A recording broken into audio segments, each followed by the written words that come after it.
Shout out Brian Flores. Him and Steve Wilks were hired as defensive coordinators. Brian Flores was hired as the Vikings defensive coordinator. He's former head coach of the Dolphins, as y'all remember, before surprisingly being fired after 3 seasons as head coach of the Dolphins.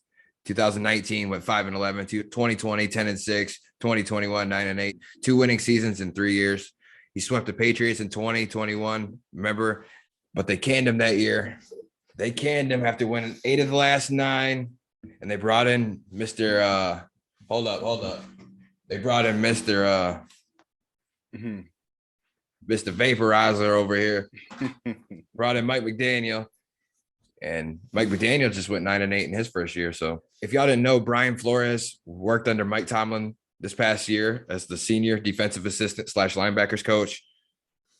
And also for y'all who didn't know, just to bring up kind of what, why there was so much light on Brian Flores was in February of 2022, Flores had filed the class action lawsuit against the NFL.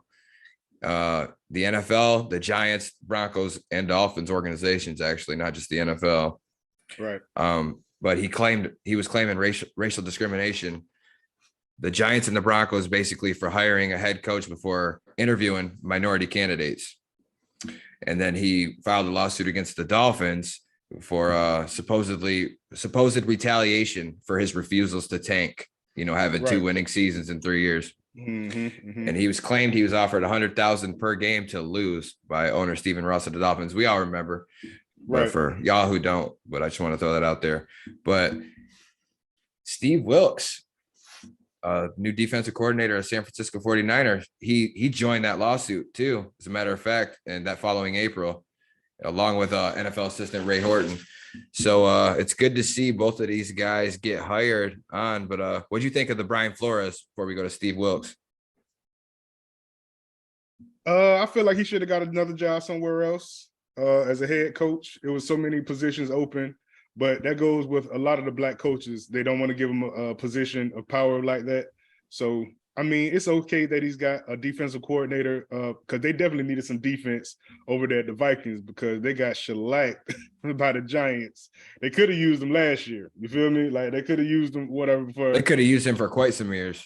Right. So, like I say, that I believe that's a good pickup for Minnesota. But for Flores, I don't feel like this is the end of the road for him. I think he will get another coaching job, whatever, maybe like 2 or 3 years from now, though. It's not going to be no time soon, just because that stuff is so new with the discrimination suit and things like that. I just don't think he's going to get one right now, whatever. They got to wait for that stuff to cool off a little bit. But yeah, I felt like he was getting blackballed, bro. And I was just surprised he got a job. I'm glad, but I think this is a great hire for Minnesota. They need help on defense like crazy. And I feel he's a defensive-minded coach, defensive guy. I think this is a great hire. Perfect. And it's gonna do him good. But yeah, in a couple of years, definitely he should get another shot because he's filing lawsuits and shit. So I mean, he's at least gonna get interviewed. So only a matter of time. Hopefully, somebody hires him. I mean, one can hope. But that's a great hire. I like it. Steve Wilks hired as the 49ers defensive coordinator, replacing DeMeco Ryans. He went 6-6 as interim head coach of the Panthers this past season, taking over for Matt Rule when he got canned. And actually, I forgot about this. Steve Wilks was actually the Arizona's head coach in 2018. He went 3-13 that year in his first year. So I think going 6-6, a couple years later, with a talentless Carolina Panthers team was a definite improvement in his coaching of games. Sometimes the second tenure for coaches works and sometimes it don't. Like a Steve Wilks, I think that was an improvement head coaching wise.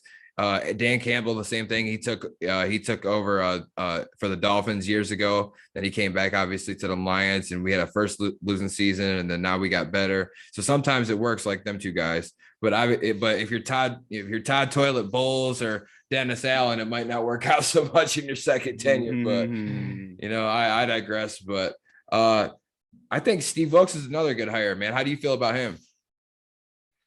And he got a good job with the 49ers, man. That's a stellar position to have, for real, because a lot of their defensive coordinators have gone to get head coaching jobs.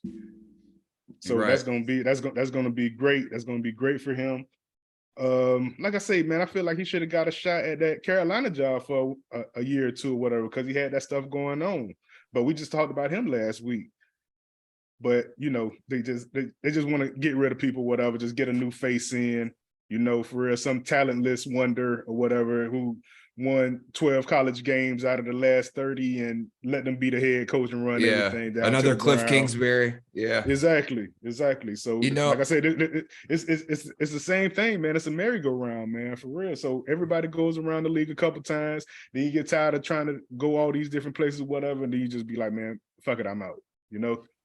the one thing I don't like about the Steve Wilks hire, right, is that San Francisco's defense, when healthy, is the best in the league, if not one of the best in the league. It's stout. They have players that just play their role perfectly on that defense.